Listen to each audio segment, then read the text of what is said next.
నమస్కారం n times కి స్వాగతం. హెడ్లైన్స్ చూద్దాం.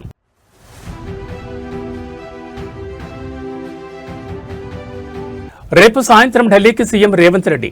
డీలిమిటేషన్ పై ఇండియా కూటమి నేతలతో చర్చలు.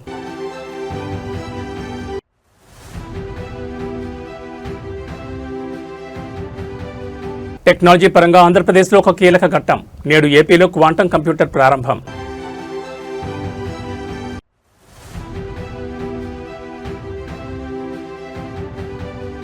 రాష్ట్రంలో రేపు కరువు వస్తే కారణం రేవంత్ రెడ్డి. మాజీ మంత్రి జీవన్ రెడ్డి షాకింగ్ కామెంట్స్.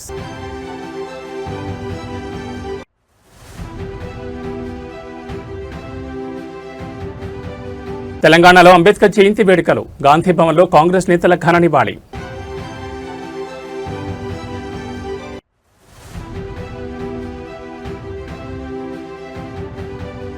అర్ధరాత్రి నుంచి సముద్ర వేటపై బ్రేక్. కాకినాడ తీరంలో 61 రోజుల పాటు నిషేధం. ఇక డీటెయిల్స్ చూస్తే ముఖ్యమంత్రి రేవంత్ రెడ్డి రేపు సాయంత్రం దేశ రాజధాని ఢిల్లీకి వెళ్లనున్నారు. ఈ పర్యటనలో ఆయన జాతీయ రాజకీయాలకు సంబంధించి పలు కీలక అంశాలపై చర్చించనున్నట్లుగా సమాచారం. ముఖ్యంగా నియోజకవర్గాల పునర్విభజన అంశంపై ఆయన ప్రత్యేక దృష్టి సారించనున్నారు. తాజాగా కేంద్ర ప్రభుత్వం చేపట్టబోయే నియోజకవర్గాల పునర్విభజన వల్ల దక్షిణాది రాష్ట్రాలు, ముఖ్యంగా తెలంగాణకు జరగబోయే నష్టంపై రేవంత్ రెడ్డి ఇప్పటికే ఆందోళన వ్యక్తం చేశారు. ఈ నేపథ్యంలో ఢిల్లీలో ఇండియా కూటమికి చెందిన కీలక నేతలతో ఆయన సమావేశమయ్యే అవకాశం ఉంది. పునర్విభజన ప్రక్రియలో జనాభా ప్రాతిపదికన కాకుండా అభివృద్ధిని పరిగణలోకి తీసుకోవాలనే డిమాండ్పై ఉమ్మడి పోరాటం చేసే అంశం మహిళా రిజర్వేషన్ బిల్లుపై ఈ భేటీలో చర్చించనున్నట్టుగా తెలుస్తోంది. జనాభాకు 50%, జీఎస్డీపీ 50% తీసుకుని నియోజకవర్గాల పునర్విభజన చేయాలని ఇప్పటికే సీఎం రేవంత్ రెడ్డి కేంద్ర ప్రభుత్వాన్ని డిమాండ్ చేసిన విషయం తెలిసిందే. అదేవిధంగా రాష్ట్రానికి సంబంధించిన పెండింగ్ నిధులు, ఇతర అభివృద్ధి పనులపై కూడా కేంద్ర మంత్రులను కలిసే అవకాశం ఉందని తెలుస్తోంది. 5 రాష్ట్రాల్లో ఎన్నికలు, జాతీయ స్థాయిలో కాంగ్రెస్ పార్టీ అనుసరించాల్సిన వ్యూహాలపై కూడా పార్టీ అధిష్టానంతో రేవంత్ రెడ్డి చర్చించబోతున్న నేపథ్యంలో ఈ పర్యటన ఆసక్తికరంగా మారింది.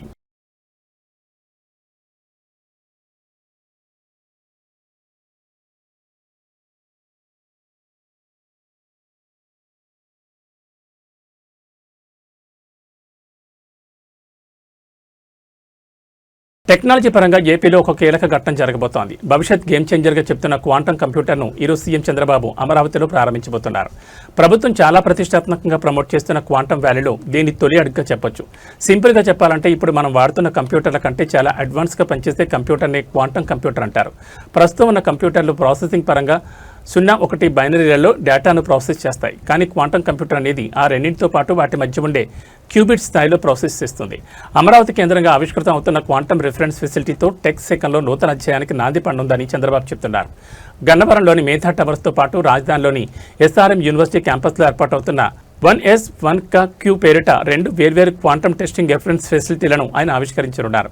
దీంతో దేశంలోని క్వాంటం టెస్ట్ రిఫరెన్స్ ఫెసిలిటీ కలిగిన తొలి రాష్ట్రంగా ఏపీ అంతా అవతరించనుంది. దేశీయంగా తయారైన ఈ క్వాంటం రిఫరెన్స్ టెస్ట్ ఫెసిలిటీతో క్వాంటం కంప్యూటర్ హార్డ్వేర్ని పరీక్షించి సర్టిఫై చేసే సామర్థ్యం అమరావతి క్వాంటం వ్యాలీకి రానుంది. మేధా టవర్స్లో క్యూబెటిక్ సంస్థ, ఎన్ఆర్ఎం యూనివర్సిటీలు ఏర్పాటు చేసిన ఈ క్వాంటం రిఫరెన్స్ ఫెసిలిటీ టెస్ట్ బెడ్లో క్వాంటం హార్డ్వేర్ తయారీలో కీలకం కానున్నాయి.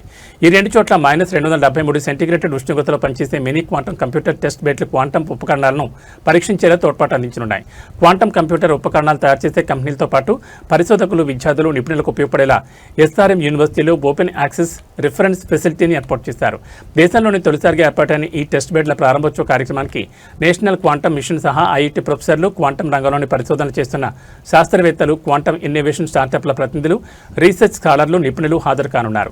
ఏపీలోని వివిధ యూనివర్సిటీలు, కాలేజీల నుంచి వర్చువల్గా దాదాపు 1.5 లక్షల మందికి పైగా విద్యార్థులు ఈ కార్యక్రమాన్ని వీక్షించేలా ఏర్పాట్లు చేస్తున్నారు. ఈ రోజు మధ్యాహ్నం 2 గంటలకు సీఎం చంద్రబాబు అమరావతిలోని ఎస్ఆర్ఎం యూనివర్సిటీ నుంచి క్వాంటం కంప్యూటర్ను ప్రారంభించబోతున్నారు.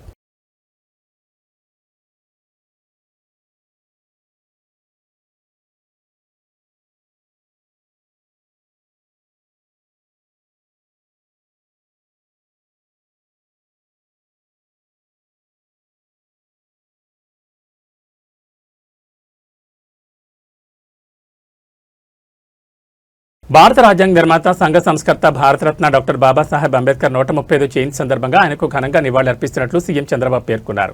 ఈ మేరకు ఆయన ఎక్స్ వేదికగా పోస్ట్ చేశారు.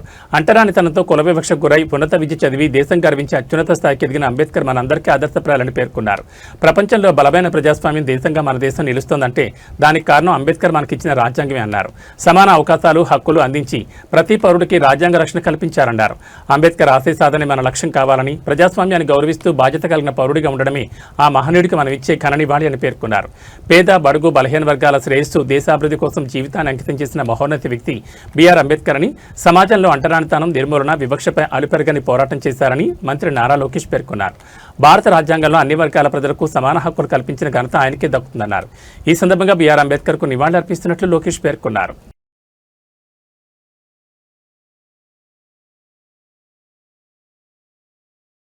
తెలంగాణ రాష్ట్రంలో భవిష్యత్తులో కరువు వస్తే అందుకు ముఖ్యమంత్రి రేవంత్ రెడ్డి, కాంగ్రెస్ పార్టీ కారణమవుతారని మాజీ మంత్రి జీవన్ రెడ్డి సంచలన వ్యాఖ్యలు చేశారు.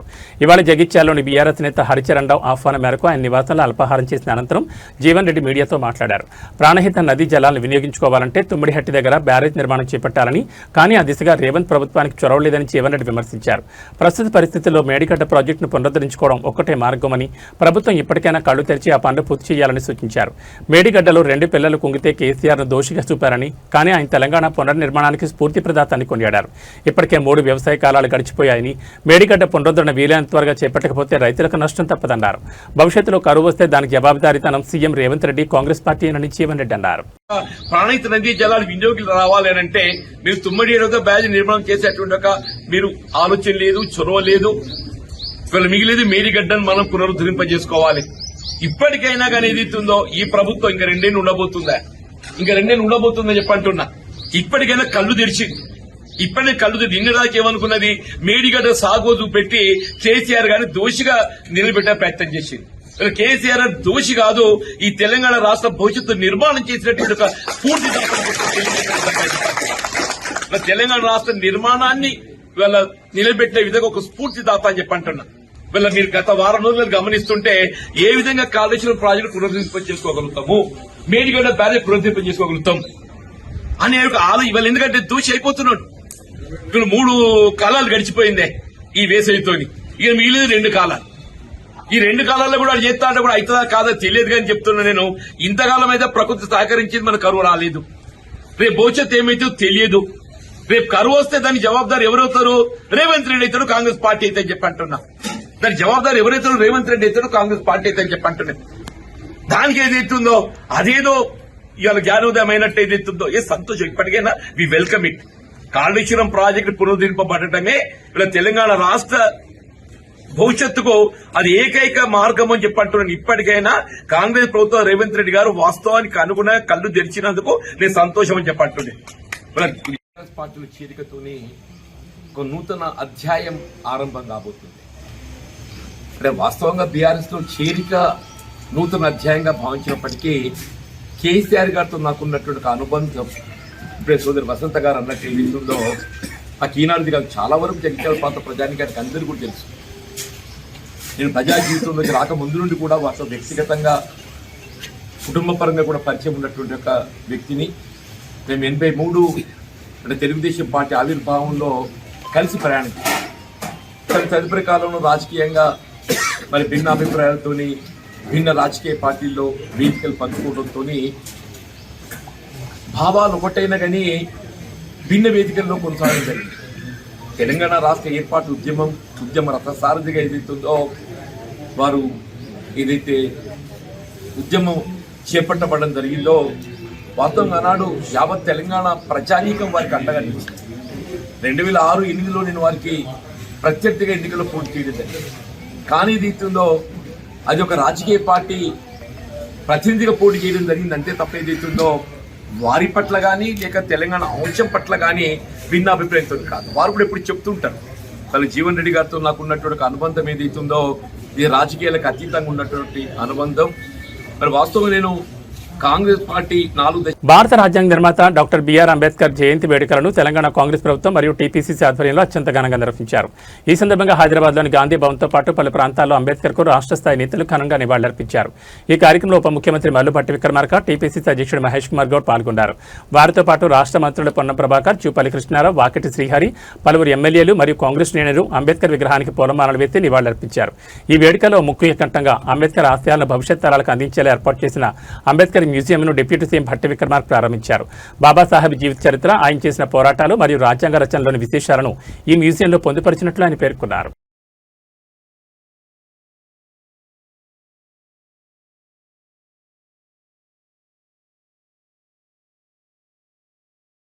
అంబేద్కర్ జయంతి వేళ మహబూబాబాద్ జిల్లాలో అత్యంత దురదృష్టకర సంఘటన చోటు చేసుకుంది. కొరివి మండలం కందికొండ గ్రామంలో ఆవిష్కరణకు సిద్ధంగా ఉన్న రాజ్యాంగ నిర్మాత డాక్టర్ బిఆర్ అంబేద్కర్ విగ్రహాన్ని గుర్తు తెలియని దుండగలు ధ్వంసం చేశారు.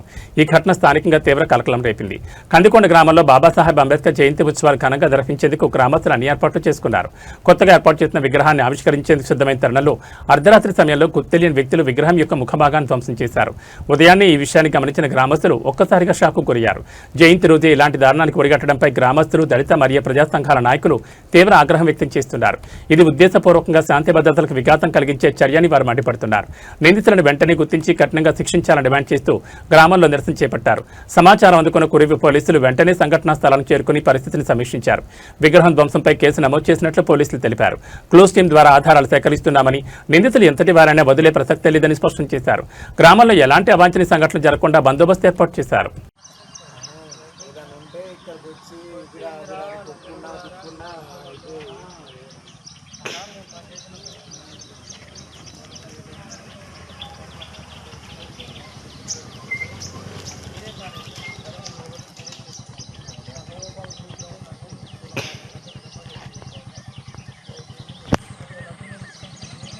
అందరికీ నమస్కారం. నా పేరు తోట మహేష్. నేను కందికొండ వాస్తవుడిని, కొరివి మండలం, మహబూబాబాద్ జిల్లా. మేము అంబేద్కర్ కమిటీ ఆధ్వర్యంలో అంబేద్కర్ యూత్ అందరూ కలిసి అంబేద్కర్ జయంతి జరుపుకోవాలనుకున్నాం. కానీ కొంతమంది గుర్తు తెలియని వ్యక్తులు అంబేద్కర్ విగ్రహాన్ని ధ్వంసం చేయడం జరిగింది. వాళ్ళ మీద కఠిన చర్యలు తీసుకోవాలి. భారత రాజ్యాంగ నిర్మాత డాక్టర్ బిఆర్ అంబేద్కర్ 135వ జయంతిని పురస్కరించుకుని హైదరాబాద్లోని లిబర్టీ వద్ద ఉన్న అంబేద్కర్ విగ్రహానికి తెలంగాణ జాగృతి అధ్యక్షురాలు కల్వకుంట్ల కవిత ఘనంగా నివాళులర్పించారు. ఈ సందర్భంగా ఆమె బాబాసాహెబ్ సేవలను స్మరించుకుంటూ కీలక వ్యాఖ్యలు చేశారు. రాజ్యాంగంలోని ఆర్టికల్ 3 ద్వారా చిన్న రాష్ట్రాల ఏర్పాటుకు అవకాశం కల్పించి తెలంగాణ రాష్ట్ర ఆవిర్భావానికి అంబేద్కరే పునాది వేశారని కవిత పేర్కొన్నారు. ఆయన ఐడియాలజీ ప్రతి ఒక్కరికి స్ఫూర్తిదాయకమని, రాష్ట్ర సాధనలో అంబేద్కర్ రాసిన రాజ్యాంగం మనకు శ్రీరామరక్షగా నిలిచిందని కొనియాడారు. నేటి పరిస్థితులపై ఆమె ఆవేదన వ్యక్తం చేస్తూ అంబేద్కర్ ఆశయాలకు విరుద్ధంగా దేశంలో, రాష్ట్రంలో దళితులు మరియు మహిళలపై అకృత్యాలు పెరిగిపోతున్నాయని మండిపడ్డారు. బాబాసాహెబ్ ఆశయాలను తుంగలు తొక్కుతున్నారని, ప్రస్తుత ప్రభుత్వానికి ఇప్పటికైనా బుద్ధి రావాలని ఆమె హితవు పలికారు. బాబాసాహెబ్ స్ఫూర్తితో తాము ఎల్లప్పుడూ పేదల పక్షాన్ని నిలబడి పోరాడతామని కవిత స్పష్టం చేశారు.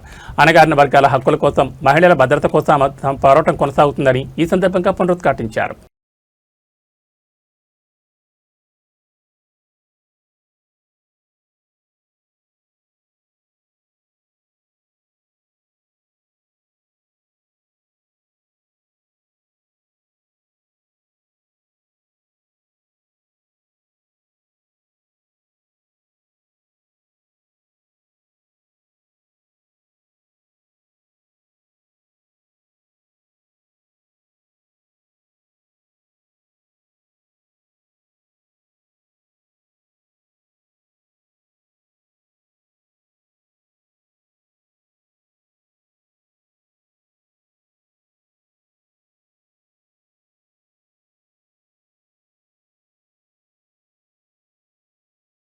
ముప్పైదవ జయంతిని చాలా వినూత్నంగా ఇవాళ 13వ తారీఖు అర్ధరాత్రి, అంటే టెక్నికల్గా 14 ఏప్రిల్ నాడు మరి ఇక్కడ ఎస్సీ ఎస్టీ ఎంప్లాయీస్ ఫోరం, అదేవిధంగా కుమారన్న గారి ఆధ్వర్యంలో ఈ సంబరాలు జరగడం చాలా సంతోషం. మరి తెలంగాణ జాగృతి నాయకులు, మహిళా నాయకత్వంతో సహా ఇంత పెద్ద ఎత్తున హాజరైనటువంటి అందరికీ కూడా బాబాసాహెబ్ గారి జయంతి సందర్భంగా మనస్ఫూర్తిగా శుభాకాంక్షలు తెలియజేస్తా ఉన్నాను. మరి తెలంగాణ రాష్ట్రం ఇవాళ వచ్చిందంటే, తెలంగాణ ప్రత్యేక రాష్ట్రంగా ఏర్పడిందంటే కేవలం అది బాబాసాహెబ్ గారి భిక్ష అని చెప్పక తప్పని పరిస్థితి. ఎందుకంటే ఆర్టికల్ 3 అనేటటువంటిది మన రాజ్యాంగంలో లేకపోతే, ఆ రాజ్యాంగం మనకు శక్తినివ్వకపోతే, తెలంగాణ ఉద్యమానికి ఒక నైతిక పునాదినివ్వకపోతే మనం ఇవాళ రాష్ట్రం సాధించుకునే వాళ్ళం కాదు. మరి వచ్చినటువంటి రాష్ట్రంలో కూడా బాబాసాహెబ్ గారు కోరుకున్నట్టుగా స్టేట్ సోషలిజం వర్ధిల్లాల్సి ఉండింది. కానీ 12 సంవత్సరాల్లో కూడా ఆ పరిస్థితి రాలేదు. ఇప్పుడు మరీ దారుణంగా ప్రతి చోట కూడా దళితుల మీద, పేదవారి మీద, మహిళల మీద అకృత్యాలు రోజు రోజుకు పెరుగుతున్నాయి తప్ప తగ్గడం లేదు. ఉదాహరణకు ఈ ప్రభుత్వం వచ్చి 3 సంవత్సరాలు అవుతుంది. గత ప్రభుత్వం 10 సంవత్సరాల్లో కూడా ఎక్కడ ఏ ప్రాజెక్టు కట్టినా కోల్పోయింది అసైన్డ్ భూములే, దళితుల భూములే చాలా పెద్ద సంఖ్యలో. వీటన్నిటిని కూడా సవరించుకుంటూ మరి పేద వర్గాల ప్రజలను కాపాడుకుంటూ ముందుకెళ్లాల్సినటువంటి సందర్భం. మరి నిన్నగాక మొన్న వెలుగుమట్లలో చూసినాం, రేపు మేము పరిగికి వెళ్ళబోతా ఉన్నాం, అక్కడ చూస్తూ ఉన్నాం. 1200 ఎకరాల భూమి తీసుకుంటే అందులో దాదాపుగా 1000 ఎకరాలు దళితుల అసైన్డ్ భూమినే ప్రభుత్వం తీసుకోవడం జరిగింది. మరి వీటన్నిటిని కూడా గమనిస్తూ నేను ఒక్క మాట చెప్పదలుచుకున్నా. ఎందుకంటే బాబాసాహెబ్ అంబేద్కర్ అంటేనే ధైర్యం. ఆయన ఇచ్చినటువంటి ధైర్యంతోనే ఈ ప్రభుత్వానికి కూడా వ్యతిరేకంగా కొట్లాడి పేదవారికి న్యాయం చేయాలనుకుంటున్నాం. మరి వాళ్ళ ధైర్యంగా అంబేద్కర్ గారి ముందు మేము ప్రకటన చేస్తూ ఉన్నాం. ఈ ప్రభుత్వం, ఈ ముఖ్యమంత్రి, ముఖ్యంగా ఈ భూమి మీద ఎవరైనా యాంటీ అంబేద్కర్ ఉన్నారంటే అది రేవంత్ రెడ్డి గారు అని చెప్పక తప్పని పరిస్థితి ఉన్నది. మరి 135వ జయంతి సందర్భంగా ఈ ప్రభుత్వానికి బుద్ధి రావాలని చెప్పి పేద ప్రజల పక్షాన వారు నిలబడాలని చెప్పి మనస్ఫూర్తిగా కోరుకుంటూ, వినూత్నంగా ఈ మిడ్ నైట్ అంబేద్కర్ గారు మన మధ్యలోనే ఉన్నట్టుగా, ఎందుకంటే వారు ఎప్పటికైనా మన మధ్యలో ఉంటారు. Is not a person, is not a human being, is a thought, is ideology. ఎప్పటికీ కూడా ఫర్ ఎవర్ నిలబడిపోయేటటువంటి ఒక ఐడియాలజికల్ థాట్. కాబట్టి వారు నిరంతరం మన మధ్యలో ఉన్నట్టుగానే ఈ బర్త్డే సెలబ్రేషన్స్ చేసి మంచి కాన్సెప్ట్తో ముందుకొచ్చిన కుమార్ అన్న గారిని మరొకసారి మనస్ఫూర్తిగా నేను అభినందిస్తున్నాను. మీ యొక్క ఎంటైర్ బృందానికి కూడా నేను ధన్యవాదాలు తెలియజేస్తా ఉన్నాను. మరి మా జాగృతి బృందం అంతా కూడా ఇంత అర్ధరాత్రి అయినా కూడా ఉత్సాహంగా తరలి వచ్చినందుకు, ముఖ్యంగా అంబేద్కర్ గారు మన ఆడబిడ్డలకు ఎంతో పనిచేశారు కాబట్టి ఆడబిడ్డలందరూ కూడా పెద్ద ఎత్తున తరలి వచ్చినందుకు అందరం కూడా సెలబ్రేట్ చేసుకునే రోజు ఈ జయంతి సందర్భంగా మనస్ఫూర్తిగా సరికొత్త ఉద్యమాలు ఈ రాష్ట్రంలో రావాలని, మన కష్టాలు తొలగిపోవాలని చెప్పి కోరుకుంటూ సెలవు తీసుకుంటున్నాను. జై తెలంగాణ, జై భీమ్, జై భీమ్. రాజ్యాంగ నిర్మాత డాక్టర్ బిఆర్ అంబేద్కర్ 135వ జయంతిని పురస్కరించుకుని తెలంగాణ భవన్లో బీఆర్ఎస్ పార్టీ ఆధ్వర్యంలో వేడుకలు ఘనంగా జరిగాయి. ఈ కార్యక్రమంలో పార్టీ వర్కింగ్ ప్రెసిడెంట్ కేటీఆర్ పాల్గొని బాబాసాహెబ్ అంబేద్కర్ కు ఘనంగా నివాళులర్పించారు. కేటీఆర్తో పాటు పార్టీకి చెందిన పలువురు ముఖ్య నాయకులు, మాజీ మంత్రులు, ఎమ్మెల్యేలు మరియు సీనియర్ నేతలు ఈ కార్యక్రమంలో పాల్గొన్నారు. అంబేద్కర్ చిత్రపటానికి పూలమాలలు వేసి ఆయన చేసిన సామాజిక విప్లవాన్ని స్మరించుకున్నారు. అంబేద్కర్ ఆశయాలకు అనుగుణంగానే గత 10 ఏళ్ల బీఆర్ఎస్ పాలనలో దళిత సంక్షేమానికి పెద్దపీట వేసినట్లు నేతలు గుర్తు చేశారు. బాబాసాహెబ్ అందించిన రాజ్యాంగ ఫలాలు సమాజంలోని చివరి వ్యక్తికి అందేలా కృషి చేయడమే ఆయనకిచ్చే అసలైన గౌరవం అని కేటీఆర్ పేర్కొన్నారు. అణగారిన వర్గాల హక్కుల కోసం బీఆర్ఎస్ పార్టీ ఎల్లప్పుడూ అండగా ఉంటుందని ఈ సందర్భంగా పార్టీ నాయకత్వం పునరుద్ఘాటించింది.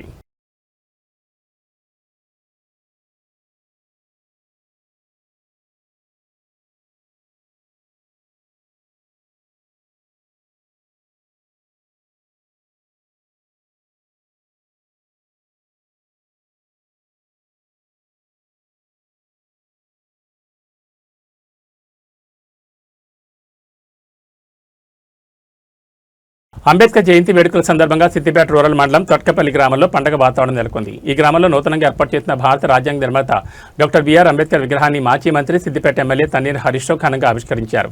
విగ్రహావిష్కరణ అనంతరం అంబేద్కర్ కు పూలమాలలు వేసి హరీష్ రావు నివాళులర్పించారు. ఈ సందర్భంగా ఆయన మాట్లాడుతూ బాబాసాహెబ్ చూపిన మార్గం ప్రపంచానికే దిక్సూచన కొనియాడారు. రాజ్యాంగం కల్పించిన హక్కుల వల్లే సమాజంలో అణగారిన వర్గాలకు రాజకీయ, సామాజిక గుర్తింపు లభించిందని ఆయన గుర్తు చేశారు.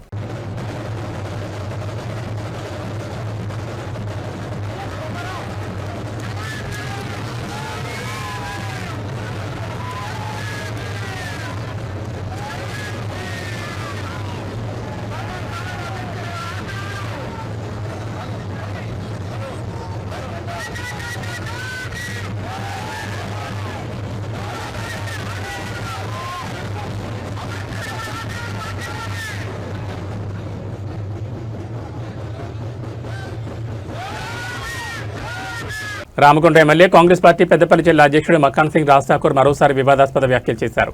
ఎవడన్నా అడ్డంగా మాట్లాడితే అడ్డంగా నరుకుతామంటూ ఆయన మాట్లాడిన వీడియో సోషల్ మీడియాలో వైరల్ అయింది. పెద్దపల్లి జిల్లా మందని మున్సిపాలిటీ పరిధిలోని 1వ వార్డులో సోమవారం నిర్వహించిన మాజీ స్పీకర్ దుద్దెల శ్రీపాదరావు విగ్రహావిష్కరణ కార్యక్రమంలో మంత్రులు దుద్దెల శ్రీధర్బాబు, అడ్లూరు లక్ష్మణ్ కుమార్, ప్రభుత్వ విప్ పెద్దపల్లి ఎమ్మెల్యే చింతకుంట విజయ రమణారావుతో పాటు రాజ్ ఠాకూర్, మక్కాన్ సింగ్ పాల్గొన్నారు. ఈ సందర్భంగా వేదికపై మక్కాన్ సింగ్ మాట్లాడుతూ, మంత్రి శ్రీధరన్న ఇక్కడ ఉండకపోవచ్చు, 2 గంటల్లో ఇక్కడ ఉన్న మేము ముగ్గురం ఒక్క క్షణంలో వస్తాం. ఎవడన్నా అడ్డంగా మాట్లాడితే అడ్డంగా నరుకుతామంటూ చేసిన వ్యాఖ్యలు దుమారాన్ని రేపాయి. అందుకు సంబంధించిన వీడియో సోషల్ మీడియాలో వైరల్ అవుతుండగా తీవ్ర విమర్శలు వెల్లువెత్తున్నాయి. ప్రశాంతంగా ఉన్న జిల్లా రాజకీయాల్లో ఆయన వ్యాఖ్యలను ప్రతి ఒక్కరూ తప్పుపడుతున్నారు. ఇది ప్రజాస్వామ్యమా, రౌడీ రాజ్యమా అని ప్రశ్నిస్తున్నారు. రాజ్యాంగబద్ధమైన పదవిలో ఉన్న ఒక ఎమ్మెల్యే అడ్డంగా నరికేస్తామనడంపై ప్రజాస్వామిక బాధలు తీవ్ర అభ్యంతరం వ్యక్తం చేస్తున్నారు. ఇటీవల అసెంబ్లీలో కేటీఆర్, హరీష్ రావు, పాడి కౌశిక్ రెడ్డిని ఉద్దేశించి ముఖ్యమంత్రి రేవంత్ రెడ్డి మాట్లాడుతూ మా దగ్గర కండలు తిరిగిన పహిల్వాన్లు ఉన్నారు, రాజ్ ఠాకూర్ ఉన్నాడా అంటూ రామకొండ ఎమ్మెల్యేను ఉద్దేశించి చేసిన వ్యాఖ్యలే మక్కాన్ సింగ్ను ఉసుగొలుపుంటాయని పలువురు అభిప్రాయపడుతున్నారు. మక్కాన్ సింగ్ చేసిన వ్యాఖ్యలు రాజకీయాల్లో ఎంతమాత్రం మంచిది కాదని వెంటనే వెనక్కి తీసుకోవాలని పలువురు డిమాండ్ చేస్తున్నారు. ఏదైనా ఉంటే రాజకీయంగా విమర్శలు చేయాలి గానీ ఇలా అడ్డంగా నరికేస్తామంటూ మాట్లాడతారని ప్రశ్నిస్తున్నారు. బాధ్యతాయుతమైన పదవిలో ఉన్న ఎమ్మెల్యే ఇలాంటి వ్యాఖ్యలు చేయడం ఎంతమాత్రం సరికాదని హితవు పలుకుతున్నారు. ఉండకపోవచ్చు, ఒక్క 2 గంటల్లో కుయి అనుకుంటా ఇక్కడ ఉన్న మీ ముగ్గురు నాయకులు ఒక్క క్షణం వస్తాం. ఎవరైనా అడ్డంగా మాట్లాడితే అడ్డంగా నరుకుతామనే విషయం చెప్తాను. కాకినాడ తీరంలో చేపల సంతానోత్పత్తి కాలాన్ని దృష్టిలో ఉంచుకుని ఏటా నిర్వహించే చేపల వేట నిషేధం నేటి అర్ధరాత్రి నుంచి అమల్లోకి రానుంది. జూన్ 14 వరకు అంటే సుమారు 61 రోజుల పాటు ఈ నిషేధం కొనసాగనుంది. ఈ మేరకు మత్స్యశాఖ అధికారులు అన్ని ఏర్పాట్లు పూర్తి చేశారు. అయితే ప్రతి ఏటా వేసవి కాలంలో చేపలు, ఇతర సముద్ర జీవులు గుడ్లు పెట్టి పిల్లలను పుట్టించే సమయం ఇది. ఈ సమయంలో వేట సాగిస్తే మత్స్య సంపద అంతరించిపోయే ప్రమాదం ఉన్నందున శాస్త్రీయ దృక్పథంతో ప్రభుత్వం ఈ నిర్ణయం తీసుకుంటుంది. నిషేధాజ్ఞలను ఎవరైనా అతిక్రమించి సముద్రంలోకి వేటకు వెళ్తే కఠిన చర్యలు తీసుకుంటామని అధికారులు హెచ్చరించారు. అందుకు జరిమానా 5,000 విధించనున్నారు. అదేవిధంగా వేటకు వాడిన బోట్ను కూడా ప్రభుత్వం స్వాధీనం చేసుకుని బోట్ రిజిస్ట్రేషన్ లైసెన్స్ ను శాశ్వతంగా రద్దు చేయనున్నారు.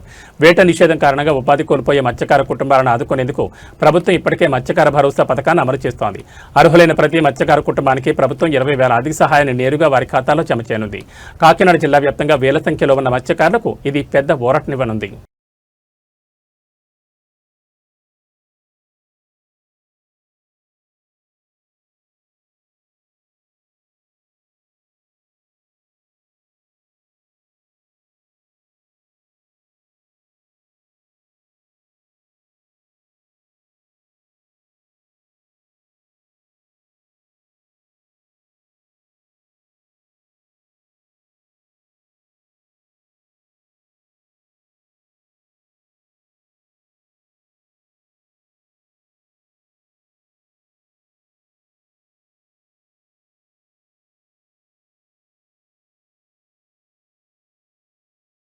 కలియుగ ప్రత్యక్ష దైవమైన శ్రీ వెంకటేశ్వర స్వామి వారి దర్శనం కోసం తిరుమలలో భక్తుల రద్దీ గణనీయంగా పెరిగింది. వైకుంఠం క్యూ కాంప్లెక్స్లోని అన్ని కంపార్ట్మెంట్లు భక్తులతో నిండిపోవడంతో క్యూ లైన్లు వెలుపల వరకు సాగాయి. ప్రస్తుతం టోకెన్ లేని భక్తులకు స్వామివారి సర్వదర్శనం లభించడానికి సుమారు 18 గంటల సమయం పడుతున్నట్లు టీటీడీ తెలిపింది. భక్తుల రద్దీ దృష్ట్యా అధికారులు పారిశుద్ధ్యం, త్రాగునీరు, అన్నప్రసాద వితరణలు ఎటువంటి ఇబ్బందులు కలగకుండా తగిన చర్యలు తీసుకుంటున్నారు. మరోవైపు తిరుమలలో భక్తుల రాక నిరంతరాయంగా కొనసాగుతోంది. నిన్న ఒక్కరోజే 72,724 మంది భక్తులు శ్రీవారిని దర్శించుకోగా 31,786 మంది భక్తులు తమ తలనీలాలు సమర్పించి మొక్కులు తీర్చుకున్నారు. భక్తులు సమర్పించిన కానుకల ద్వారా శ్రీవారి ఉండికి 4.59 కోట్ల ఆదాయం సమకూరిందని టీటీడీ వెల్లడించింది. ఎండ తీవ్రత అధికంగా ఉన్నందున క్యూ లైన్లో వేచి ఉండే భక్తులు తగిన జాగ్రత్తలు తీసుకోవాలని అధికారులు సూచిస్తున్నారు.